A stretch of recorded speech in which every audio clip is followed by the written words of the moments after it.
Police and the FBI thwart a credit union robbery. I'm Robert Carter and this is NJNtv, and this is a North Jefferson News exclusive story. Gardendale police and federal agents stopped a robbery attempt at the Family Security Credit Union at Fieldstown and Odom Roads. Police Chief Mike Walker said his department had been tipped off about the possible robbery and were staking out the credit union when the robbery went down Saturday about lunchtime. 2 men were arrested immediately and a third was taken in for questioning. The suspects surrendered without incident. Charges are still being filed and no names have been released yet, but Walker described them as 2 young black males. Around 20 FBI agents worked with a large portion of the Gardendale Police Department on the case. We'll have more on this story as it develops.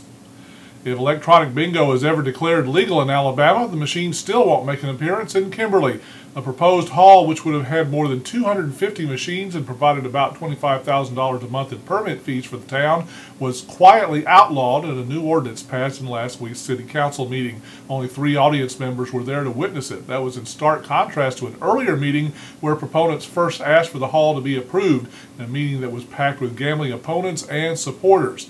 Electronic bingo halls in almost all of Jefferson County have been closed by district attorneys after a judge found that such machines were illegal in Walker County. Only 3 halls in Fairfield remain open as that city fights the county over the issue.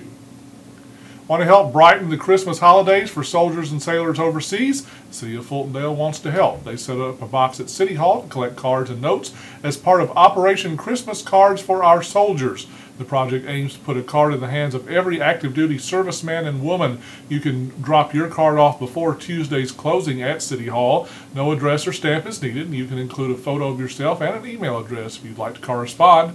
The cards will be sent to military distribution centers as well as to a Marine unit in Afghanistan. Sports and weather next, but first here's the NJN Community Calendar.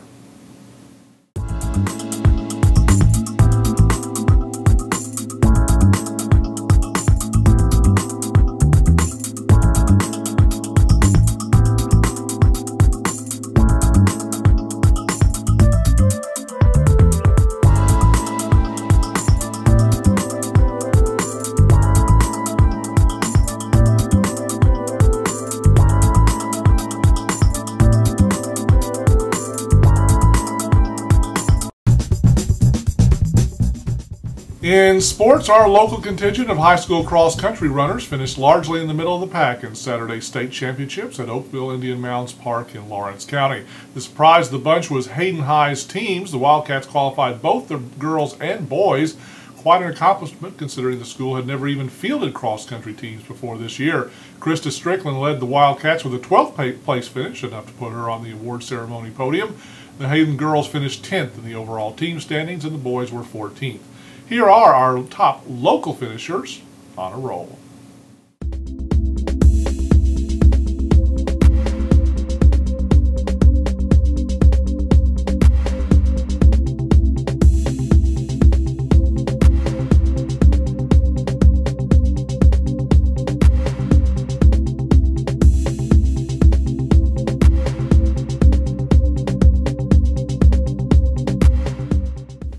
Mortimer Jordan basketball player Peyton Davis made it official on Friday, signing a scholarship with Auburn. The 6'5" center will play power forward for the Tigers under Coach Nell Fortner. She's not the only Blue Devil headed for the Plains, as Morgan Estelle, the catcher for the 2-time state championship softball team, is scheduled to sign with Auburn on Tuesday.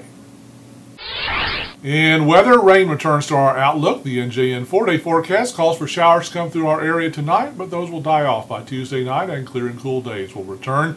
Highs will be in the mid to upper 60s with nighttime lows in the upper 30s and lower 40s. We'll have another chance of showers rolling through on Friday night. Coming up in Wednesday's edition, we'll give you the full story on Saturday's attempted robbery at a local credit union. And in sports, the basketball and wrestling seasons finally get into full gear for our local high schools. All that and much more in Wednesday's edition of the North Jefferson News. And that is NJNtv for Monday, November 16th. Remember to check out the NJN on Facebook. Just go to facebook.com and search for North Jefferson News. And there's our website at njeffersonnews.com and our Twitter feed at NorthJeffNews. I'm Robert Carter. So long.